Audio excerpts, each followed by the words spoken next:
Boa noite a todos.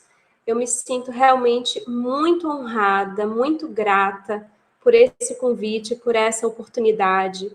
Quando uma casa espírita, uma casa de Jesus, completa 100 anos de fundação, sabendo que 10 anos antes já existiam trabalhos, já existiam atividades, mas 100 anos é realmente muito tempo. 100 anos é tanto tempo que eu, que tenho 31 anos, teria oportunidade de ter participado da fundação da casa, ter retornado agora para participar desse centenário. Então, quantos corações, quantas pessoas, quanto suor, quantas lágrimas, quanta dedicação teve lugar ao longo destes 100 anos. Toda a nossa gratidão a todas essas pessoas, a todos esses trabalhadores que vieram antes de nós, semeando, trabalhando a terra, os caminhos, abrindo espaço para que agora, hoje, com tantas facilidades, nós pudéssemos falar do Evangelho de Jesus, falar da doutrina espírita, sem medo, sem receio, abertamente. E hoje, nós gostaríamos de falar sobre esse livro, Cristianismo e Espiritismo, de Leon Denis. É uma obra que merece os nossos estudos e a nossa dedicação. Estudar coisas que aconteceram antes de nós, fatos históricos, especialmente tão cuidadosamente separados por um grande estudioso como Leon Denis, por uma alma tão iluminada como esta, é uma tarefa de grande importância. É importante que a gente olhe para o passado com vistas ao presente e ao futuro, para que não repitamos os mesmos erros, os mesmos equívocos, para que não deslizemos nas mesmas cascas de banana. O lugar de onde Leon Denis escreve as páginas do livro Cristianismo e Espiritismo, dirá ele mesmo na introdução da obra, não é o lugar de alguém que tem quaisquer dificuldades com o cristianismo ou qualquer espírito de embate em relação ao próprio Cristo ou aos cristãos. Pelo contrário, Leon Denis é um grande admirador, como todos nós, da vida de Jesus, o Cristo, o nosso modelo e guia, nas palavras dos espíritos que responderam à questão de Allan Kardec, em O Livro dos Espíritos, sobre uma referência em torno da purificação. Se estamos todos aqui na Terra caminhando em peregrinação rumo a essa purificação espiritual, Allan Kardec pergunta: quem seria a nossa referência? Quem seria aquele que já passou pela Terra e para o qual poderíamos olhar, enxergando ali um espírito já escolado, alguém que já passou pelas experiências de humanidade, já alcançou a angelitude e pode ser para cada um de nós, seus irmãos terrenos, um modelo e um guia. E os espíritos respondem: Jesus.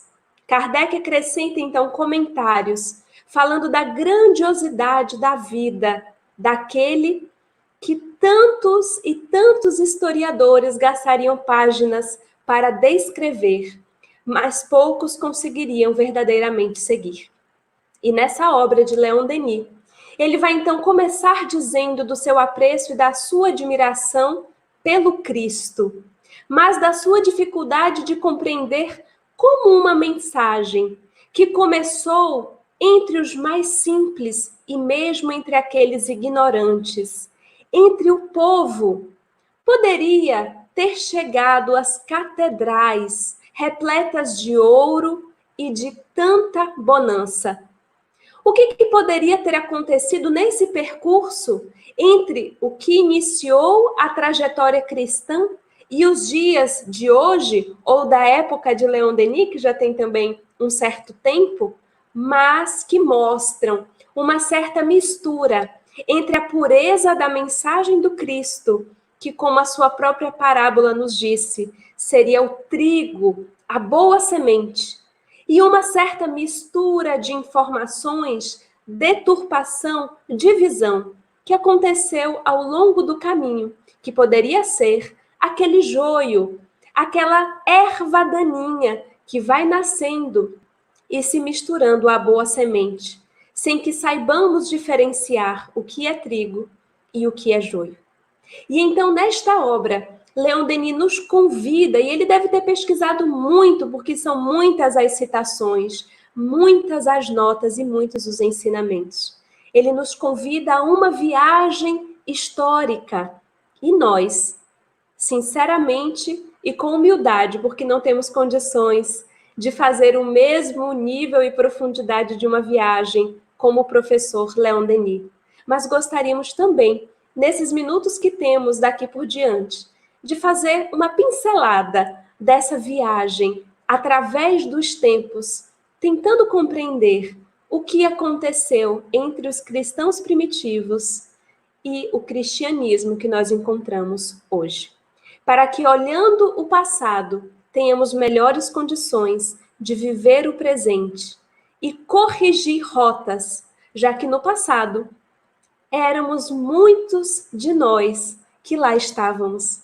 Então, quando apontamos os equívocos, possivelmente estamos falando de nós mesmos ou de alguns próximos a nós que talvez tenham caído, se equivocado, deturpado a mensagem, quem sabe, por influência da nossa própria incompreensão.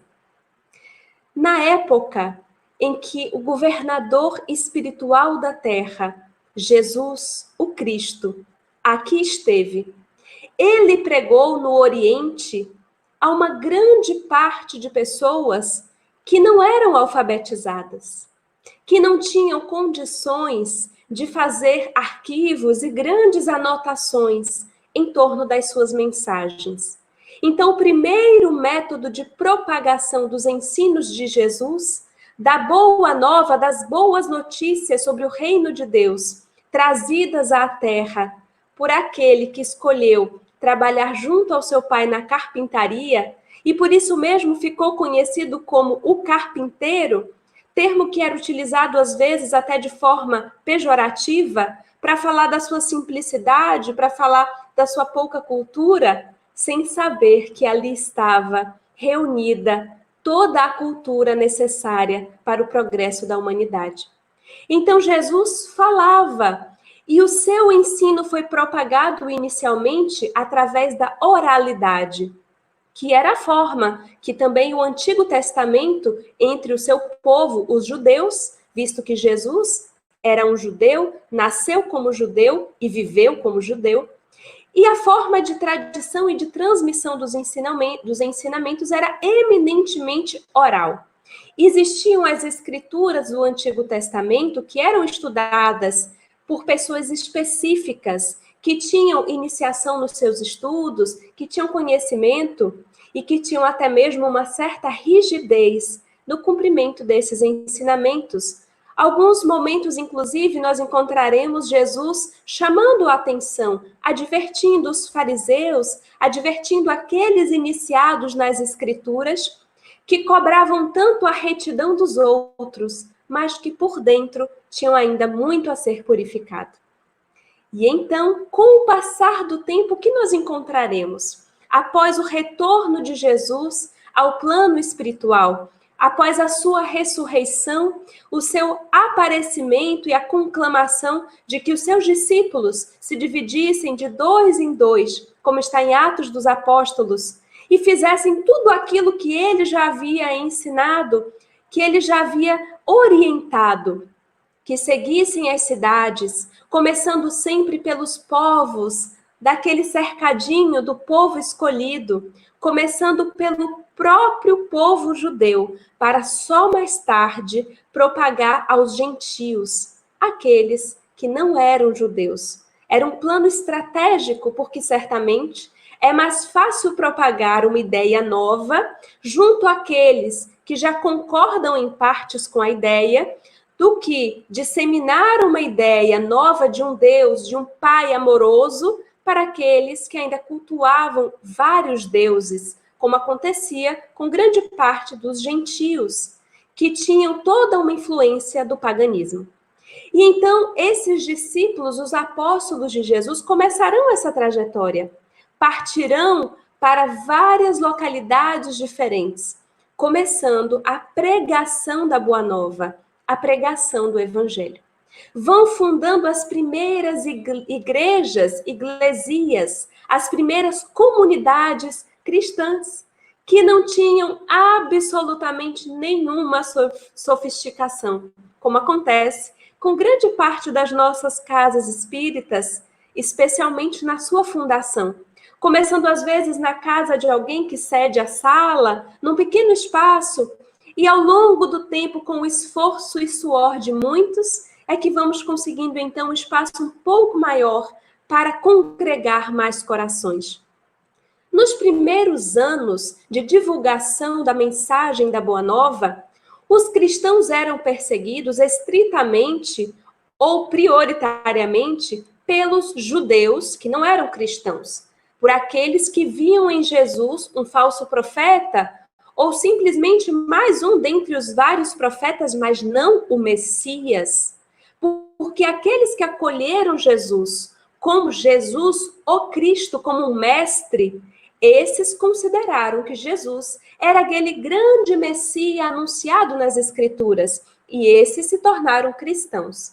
Mas aqueles outros que não consideravam isso, eles achavam que era muito perigoso a disseminação dessa mensagem, essa deturpação. Então, muitos deles denunciavam àqueles que eram os fiscais, os governantes de Roma, que dominava o império. Então, os judeus denunciavam os cristãos aos romanos, aqueles que eram responsáveis pela orientação, pela governança do povo. Nesse primeiro momento, nós não temos ainda os próprios imperadores romanos, os próprios governantes romanos perseguindo os cristãos, mas algumas perseguições locais, específicas, por denúncias e condenações do Sinédrio, como aconteceu com o próprio Jesus. O tempo há de correr muito rapidamente, e em 62 nós encontraremos, no poder de Roma, a grande nação que imperava frente a toda a humanidade, um homem com características psicológicas muito complexas, que no início agiu de forma muito populista, falando em ajudar os pobres e os necessitados, mas rapidamente parece ter se desorientado de tal forma que foi responsável pela morte de sua mãe e de sua primeira esposa. As pessoas começaram a se assustar com o perfil de Nero e a perceber que ele era alguém muito perigoso para ter tanto poder nas mãos. Nero vai acusar os cristãos que já eram perseguidos aqui e acolá pelo incêndio destruidor que acometeu Roma. Porque muitas pessoas atribuíram este incêndio, e até hoje isso é um ponto de discussão entre os historiadores, muitos atribuíram este incêndio às excentricidades de Nero. E para tirar o foco dele mesmo e dessas acusações, ele há de afirmar que a culpa era daqueles que tinham uma determinada seita perseguida pelos judeus, da própria raça, os cristãos. E então, aquilo que acontecia de uma forma mais local, passa a ser um problema do próprio Império Romano, que toma às suas mãos a responsabilidade de assassinar os que se dissessem cristãos. E então, quando começava a finalizar o dia, nós poderíamos ver, se lá estivéssemos, postes humanos sendo queimados vivos para iluminar a noite, e eram os cristãos. Nero vai cometer muitas dessas excentricidades, e muitos cristãos que não optaram pelo caminho de renegar a sua crença, teriam de dar o seu testemunho e de semear aquele caminho dos primeiros cristãos, de semear aquela trajetória inicial da Boa Nova no mundo, através do próprio sangue, para que só mais tarde tivéssemos a oportunidade de propagar estes ensinos de uma forma mais tranquila e sem perseguições. Mas é interessante como, observando a história, nós conseguimos ver idas e vindas, aparentes avanços e também retrocessos. Passando no tempo mais alguns séculos, nós encontraremos alguns imperadores que permitirão que o cristianismo nascente era considerado ainda uma seita, mas que fosse propagado, que as pessoas cultuassem Jesus, o Cristo. Mas encontraremos também outros imperadores, como Diocleciano, como Maximiano, que serão capazes de perpetrar grandes abusos e grandes perseguições, de não apenas permitir que em certas localidades os cristãos fossem perseguidos, mas de obrigar qualquer um que se dissesse cristão a oferecer sacrifícios aos deuses pagãos. Caso contrário, seria permitido o seu assassínio, a sua morte e também de toda a sua família. Então, só muito mais tarde, provavelmente lá pelo ano de 313, quando Constantino I assume o poder, aquele que mais tarde dará o nome à cidade hoje de Istambul, que era a antiga Constantinopla, esse Constantino vai trazer uma grande novidade ao seio do cristianismo primitivo, porque ele era um imperador romano e foi considerado o primeiro imperador romano a se dizer cristão e, por isso, diminuir as perseguições e os conflitos no que tange à crença em Jesus, o Cristo. É interessante porque Constantino ele vai ter altos e baixos. Ele, ao mesmo tempo que se diz cristão, continuava cultuando os deuses pagãos. Existia um certo desejo dele, porque contam os historiadores que a sua mãe era, inclusive, cristã, sua mãe Helena, mas que ele estava ainda dividido entre a tentação do poder, entre fazer aquilo que pudesse atrair mais olhares. Numa das batalhas, reza a lenda que Constantino temia perder por poder, perder as batalhas. E então ele teria tido um sonho, e nesse sonho apareceria a ele a ordem de levar aquela cruz que aparecia à sua frente, um símbolo cristão, nas batalhas, e assim ele sairia vencedor. Assim ele o faz. E esse é o marco para que ele facilite a vida dos cristãos. Nesse momento, ainda era considerado uma seita, mas já era possível que as pessoas fossem cristãs sem tantas dificuldades. Mas percebendo as pessoas nessa época que aquelas escrituras, aquelas anotações em papiro traziam grandes divergências, não existia como temos hoje um livro que concentra todas as escrituras, ou melhor, algumas das escrituras, mas existia uma multiplicidade de anotações, uma multiplicidade de evangelhos, muitos desses que mais tarde seriam considerados apócrifos, não seriam reconhecidos, e poderíamos dizer que a cada igreja teríamos novos evangelhos e novos ensinamentos. Porque, como dissemos no início, não era tão simples naquela época registrar os ensinos. Então foram feitas cópias, anotações. Eu pego uma parte aqui junto com outra ali. Essa parte que eu não entendo, eu vou dando o meu próprio toque. E assim muita informação se misturou e muita informação se perdeu. E então, aproximadamente em 300 e alguma coisa, mais adiante, é exatamente Constantino que vai conclamar aproximadamente 300 bispos cristãos à cidade de Niceia, para que ali eles pudessem realizar um concílio, o primeiro concílio, e chegar a alguma conclusão, a uma votação, a um certo consenso do que eram aqueles credos, aquelas diretrizes basilares para que alguém se dissesse cristão. Já haviam ali grandes divergências, inclusive havia um grupo chamado Arianos que rivalizava com um grupo que se intitulava Católicos, porque os católicos já traziam aquela crença na Trindade, Pai, Filho e Espírito Santo, e em Jesus, sendo exatamente a mesma coisa, sendo feito exatamente da mesma constituição, da mesma natureza que Deus. E os arianos eram um grupo que veio dos cristãos, mas que contestava essa afirmação. Porque em todas as épocas sempre tivemos grupos e subgrupos. Sempre tivemos uma ideia central e diferentes disseminações, diferentes ideias. E os arianos achavam que, apesar de Jesus ser sim um ser grandioso, admirável, ter vindo à Terra em missão, em nome de Deus, mas que ele não seria o próprio Deus.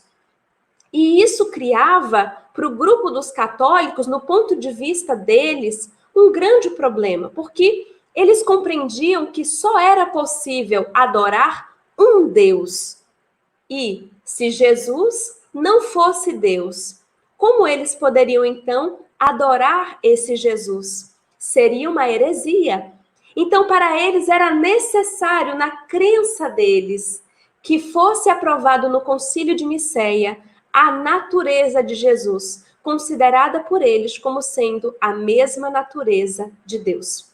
Esse é um dos pontos trazidos por Leon Denis na obra Cristianismo e Espiritismo. Um dos pontos que começará a mudar os rumos, a trajetória do cristianismo.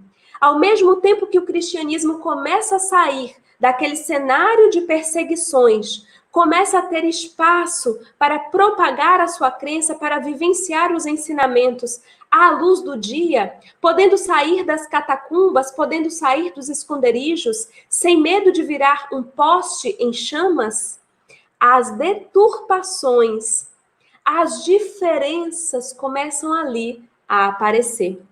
Porque não constava no Evangelho e nas anotações até então existentes essa informação de que Deus e Jesus tivessem a mesma natureza, mas a partir de uma reunião de bispos com interesses de manter determinados pontos da própria crença, essa informação será adicionada.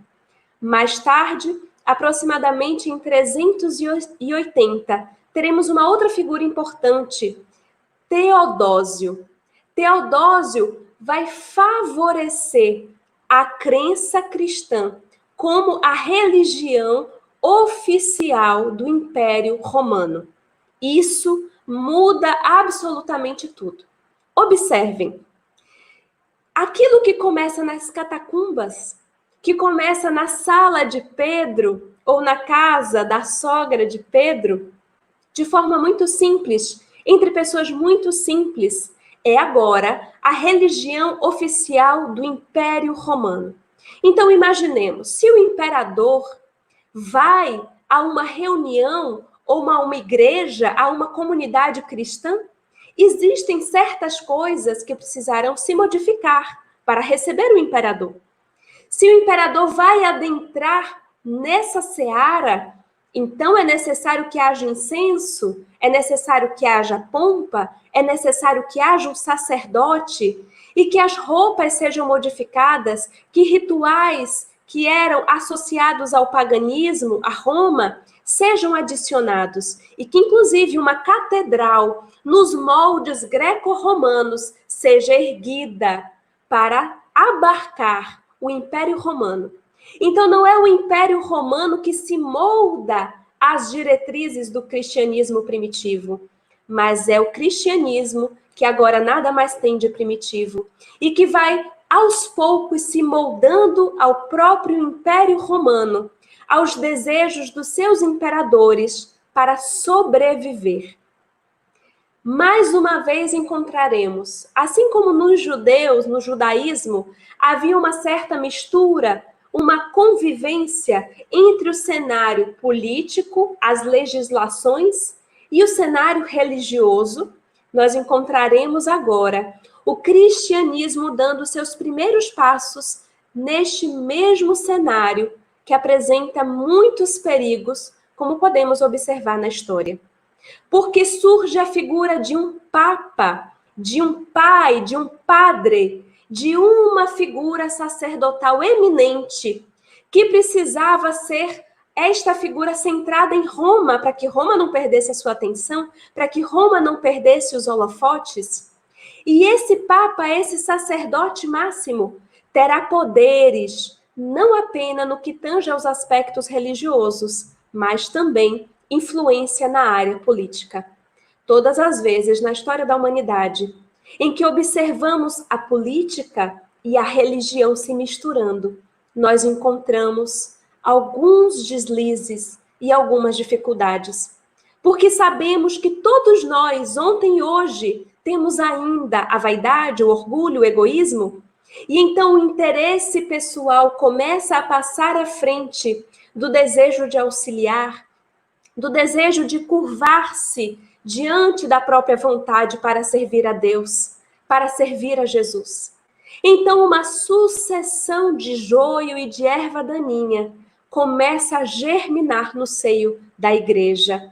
Teremos inquisições, teremos a cobrança de terras, de dinheiro para alcançar o reino dos céus, aquele mesmo que Jesus havia nos dito, que não vem com as aparências exteriores. Muitos serão os grupos que lutarão contra esse movimento, contra o abafamento do trigo diante de tanto joio. Muitos serão aqueles que alertarão em relação a tudo aquilo que acontecia e mostrarão que, na realidade, Jesus, o Cristo, permanecia crucificado. E os desejos e os anseios humanos passageiros tomavam a frente dos seus ensinamentos de amor, de perdão e de misericórdia. E então, muito tempo depois, entre o dobrar do século XII para o século XIII, teremos um pequeno poverelo de Assis, vindo à terra não sozinho, mas trazendo consigo toda uma falange de espíritos grandiosos que se fizeram pequeninos para relembrar, através da própria vida, a mensagem de Jesus, aquele a quem ele já havia servido em outros tempos, na personalidade de João, o evangelista.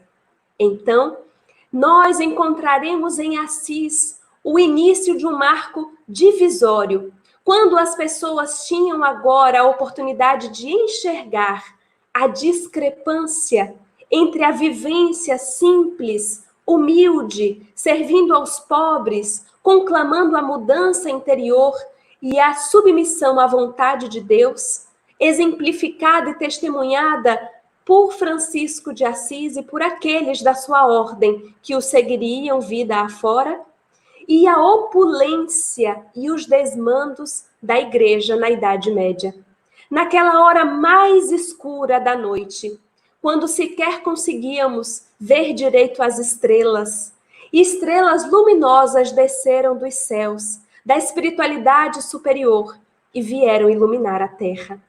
Porque também, entre o dobrar do século XII para o século XIII, numa cidadezinha em Lisboa, Portugal, que naquela época não tinha ainda assim tanto deslumbramento como viria a ter depois, nascerá numa família muito abastada, de uma mãe muito religiosa e devota a Jesus, o pequeno Fernando de Bulhões, que desde o início já mostrava o seu fascínio pelos pequeninos, pelos simples, acompanhava sua mãe quando ela ia entregar comidas e auxiliar os necessitados, e já sabia desde aquela época que a sua vida seria devotada àquele mesmo Jesus, que nada daquilo que tinha, que nenhum daqueles desejos da sua família para continuar com aquela trajetória de opulência, de ajuda aos necessitados, mas de manutenção daquele status, aquele não era o seu caminho.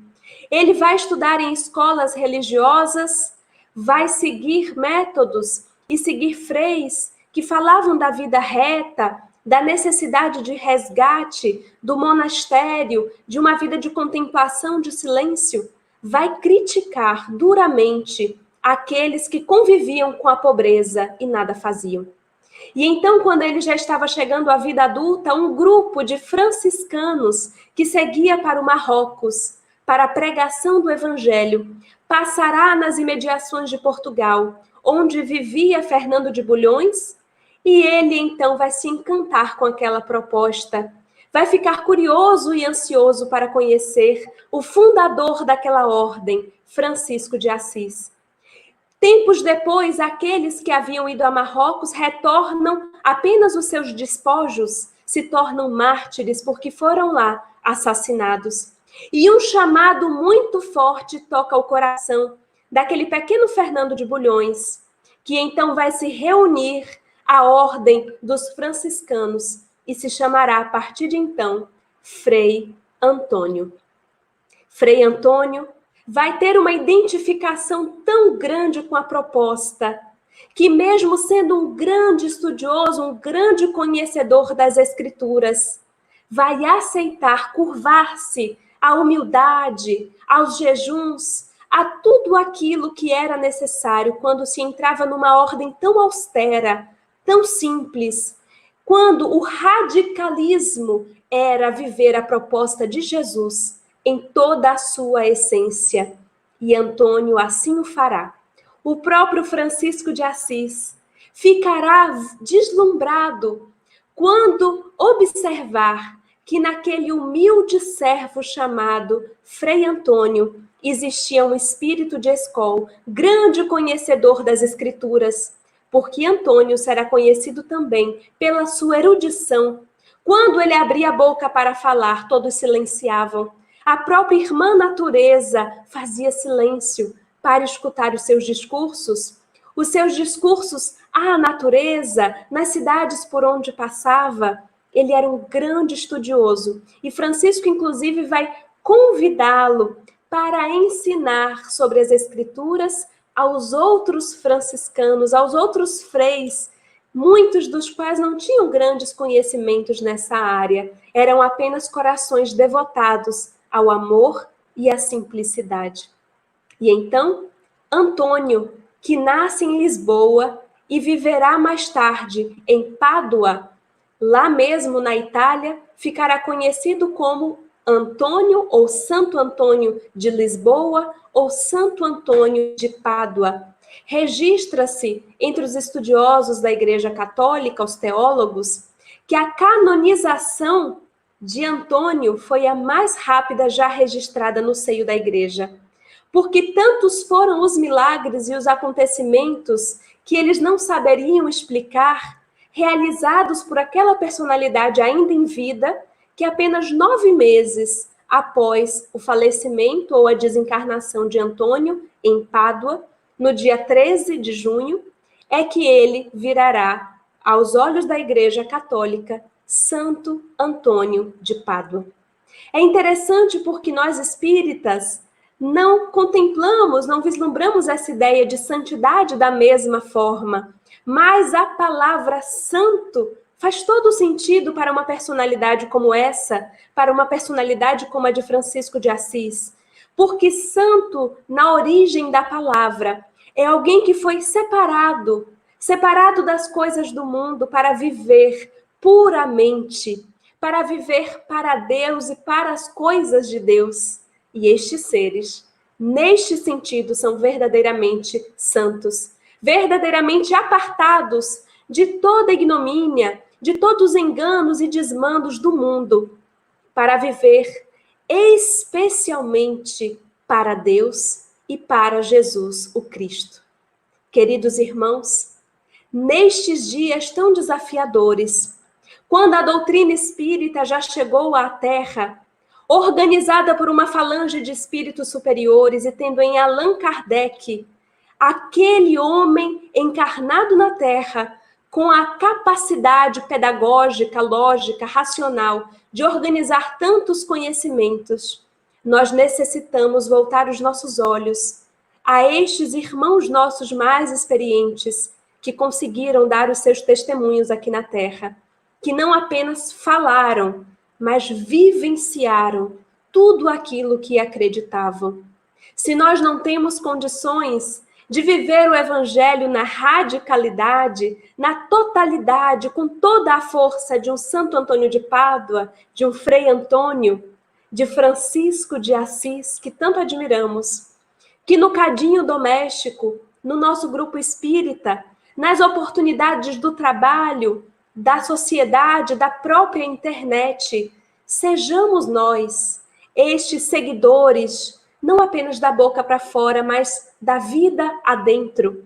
Que cada um dos nossos sentimentos emanados nesse momento para a Terra, que cada uma das nossas palavras, das nossas atitudes, diante de tudo que acontece no cenário político, no cenário religioso, num mundo onde ainda existe preconceito, racismo, onde pessoas ainda são assassinadas pela cor de sua pele, que sejamos cada um de nós mensageiros através da nossa vida, dos nossos pequenos atos cotidianos, da mensagem de amor, de perdão, de misericórdia, trazida à Terra através de Jesus, o Cristo, e de todos aqueles que souberam testemunhar a grandiosidade e a força da fé cristã. Nós, os espíritas, não nos opomos a quaisquer crenças, que nós não nos tornemos perseguidores porque sabemos como é difícil ser perseguidos, que não sejamos aqueles que apontam o dedo para falar dos erros e da pequenez do outro, mas aqueles que refletem sobre a própria pequenez, sobre as próprias dificuldades. Caminhando para o final da nossa fala, gostaríamos de ler um trecho de O Livro dos Espíritos, que está em Prolegômenos, assinado esse trecho que leremos, por São João Evangelista, Santo Agostinho, São Vicente de Paulo, São Luís, o Espírito de Verdade, Sócrates, Platão, Fenelon, Franklin, Swedenborg e etc, e etc. O Prolegômenos de O Livro dos Espíritos foi assinado por santos da Igreja Católica, foi assinado por filósofos gregos, foi assinado por cientistas. E nós precisamos saber que a doutrina espírita nada mais é do que o cristianismo primitivo, que precisa ser mantido na sua essência, para que, mais uma vez, não nos percamos pelos caminhos do personalismo, da ignorância, pelos caminhos que outras vezes já derrapamos. Lembra-te, dizem os espíritos a Allan Kardec, de que os bons espíritos só dispensam assistência aos que servem a Deus com humildade e desinteresse, e que repudiam a todo aquele que busca no caminho do céu um degrau para as coisas da terra. Eles se afastam do orgulhoso e do ambicioso. O orgulho e a ambição serão sempre uma barreira entre o homem e Deus. São um véu lançado sobre as claridades celestes, e Deus não pode servir-se do cego para fazer que se compreenda a luz. No dia de hoje, quando o Centro Espírita Antônio de Pádua, que leva um nome tão importante nos seus registros históricos, completa 100 anos, nós precisamos realmente olhar para essas figuras e nos perguntar com muita sinceridade, no seio do movimento espírita que agora trabalhamos, a quem temos servido? Quem tem sido realmente o nosso modelo e guia? É Jesus, o Cristo? Porque se é Jesus, o Cristo, a sua mensagem de ontem permanece viva e necessária ainda hoje. Que saibamos amar a Deus sobre todas as coisas e ao próximo como a nós mesmos. E que sejamos conhecidos e reconhecidos por muito nos amarmos. Estes são os nossos votos para os próximos 100 anos. Muito obrigada a todos e chamamos agora a Dorinha para que a gente possa fazer a nossa prece final com votos de muita gratidão, de bênçãos e de paz a todos os corações que fizeram parte dessa trajetória. Então vamos fechar os nossos olhos, elevar os nossos pensamentos em gratidão a Deus. Senhor e Mestre Jesus, aqui nos encontramos reunidos com o coração repleto de gratidão, de harmonia, de elevação. Gratos por esses espíritos eminentes que acenderam luzes quando a noite parecia tão escura.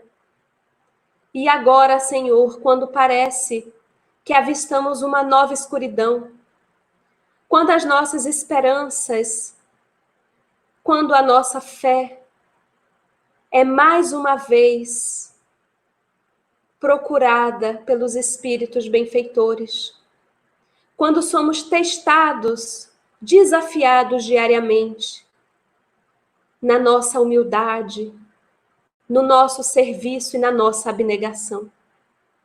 Sejamos aqueles, Mestre, que vivenciam através dos atos e da vida o teu amor, a tua misericórdia.